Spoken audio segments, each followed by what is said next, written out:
Hi friends, இந்த பிரபஞ்சத்துல இருக்கிற ஒவ்வொரு செடியிலையுமே மருத்துவ குணங்கள் அதிகமா இருக்குது. அந்த மூலிகை செடியோட நன்மைகளை தெரிஞ்சு நம்ம பயன்படுத்துறப்போ நம்ம உடலுக்கு எவ்வளவோ ஆரோக்கிய நன்மைகள் கிடைக்குது. அதுல ஒண்ணுதான் இந்த உண்ணி செடி. கொசுக்கடிக்கு இந்த செடி அற்புதமா வேலை செய்யும். அது எப்படின்னு கூட இந்த வீடியோல ஃபுல்லா பார்க்கலாம். சோ இந்த சின்ன வீடியோவை எங்கேயுமே ஸ்கிப் பண்ணாம ஃபுல்லா பாருங்க. ரோட்டுக்கு பக்கத்துல வயக்காட்டுக்கு பக்கத்துல கிடைக்கக்கூடிய இந்த உண்ணி செடியை பத்தி தான் இன்னைக்கு பார்க்க போறோம். ஒவ்வொரு நாளும் இந்த செடியை நம்ம அதிகமா பாத்துக்கிட்டு இருக்கோம். குறிப்பா கிராமப்புற இந்த செடி அதிகமா இருக்கும். கிராமத்துல இருக்கிறவங்க இந்த செடிய தினமும் ஏதோ ஒரு வகையில பயன்படுத்திக்கிட்டே இருக்காங்க. இந்த உண்ணி செடியில 100 வகையான ஜாதி இருக்குது. இந்த உண்ணி செடிக்கு உண்ணி முள்ளு, உண்ணி பெரி அப்படின்னு கூட வேற பெயர்களும் இருக்குது. சொறி, சிரங்கு, படத்தாமரை இந்த வகையான ஸ்கின் இன்ஃபெக்ஷன் இருக்கிறவங்களுக்கு மருந்து தயாரிக்கிறப்போ ஆயுர்வேதத்துல இந்த செடிய அதிகமா பயன்படுத்துறாங்க. தோராயமா 40 வயசுக்கு மேல இருக்கிறவங்களுக்கு முழங்கால் வலி அதிகமா ஏற்படுது. இப்ப இருக்கிற லைஃப் ஸ்டைல் காரணமா, உணவு பழக்கம் மாற்றம் காரணமா, ஏன் 30 வயசுல இருக்கிறவங்களுக்கு கூட முழங்கால் வலி, மூட்டு வலி ஏற்படுது. இந்த முழங்கால் வலியை குறைக்கிறதுக்கு நிறைய பேர் பல வகையான டேப்லெட்ஸ் எடுத்துக்கிட்டு இருக்காங்க. அந்த டேப்லெட் எடுத்துக்கிட்ட கொஞ்ச நாளைக்கு வலி இல்லாம திரும்பவும் அது ஆரம்பிக்கும். கொஞ்சம் பேர் வலி தாங்க முடியாம ஆபரேஷன் பண்ணிக்கிட்டு திரும்பவும் வலி வந்திருக்கதையும் பார்த்திருப்பீங்க.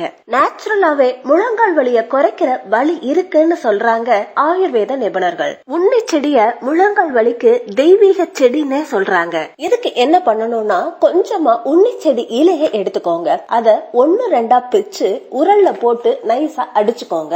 அதுக்கப்புறமா கொஞ்சமா விளக்கெண்ணெய் எடுத்துக்கிட்டு, அதாவது 1 பவுல் அளவுக்கு எடுத்துக்கோங்க. இப்ப நம்ம இடிச்சு வச்சிருக்க உண்ணி செடி பேஸ்டையும் போட்டு நல்லா காய்ச்சி வடிகட்டி எடுத்து வச்சுக்கோங்க. இந்த எண்ணெய உங்களுக்கு முழங்கால் வலி, மூட்டு வலி இருக்கிற இடத்துல நல்லா அப்ளை பண்ணி மசாஜ் பண்ணி விடுங்க.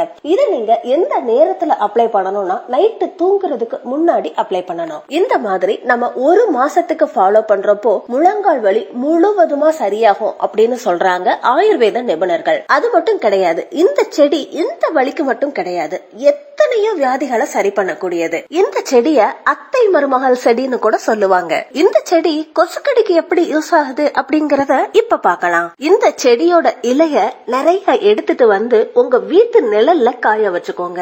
இந்த இலை நல்லா காஞ்சிரும் இல்லையா, அந்த காஞ்ச இலைய நல்லா பவுடரா பண்ணி நம்ம சாம்பிராணி போடுவோம் இல்லையா, அந்த மாதிரி கூட இந்த பொடியை பயன்படுத்தலாம். இல்லாட்டி இந்த காஞ்ச இலையில கூட நெருப்புல புகை மூட்டியும் பயன்படுத்தலாம். இந்த செடியோட வாசனைக்கு கொசு ஓடி போயிரும். சோ கொசுவை ரொம்ப ஈஸியா நம்ம வீட்டுல இருந்து விரட்டிடலாம். எதுக்குன்னா, நம்ம கொசுவை விரட்டுறதுக்கு இப்போ காயில்ஸ், லிக்விட்ஸ், அகர்பத்தி இந்த மாதிரி பயன்படுத்துறோம். இது எல்லாத்துலயுமே கெமிக்கல் இருக்கிறதால நமக்கு சைடு எஃபெக்ட் ஏற்படுத்தும். சோ இந்த நேச்சுரல் ரெமடியால கொசுவை விரட்டுறது ரொம்ப ஈஸி. ஈவினிங் 6ல இருந்து 7 மணி ஆகுறப்போ நம்ம வீட்டோட கதவு, ஜன்னல் எல்லாத்தையுமே சாத்திட்டு வீட்டுக்கு நடுவுல சூட தீபம் ஏத்தி அதுல இந்த காஞ்ச இலைகளை போடுறப்போ அதுல இருந்து வர வாசனைக்கு நம்ம வீட்டுல ஒரு கொசு கூட இருக்காது. இந்த மாதிரி ஒரு 5 நிமிஷத்துக்கு விட்டுட்டு அதுக்கப்புறமா கதவு, ஜன்னல் திறந்து வச்சுக்கோங்க.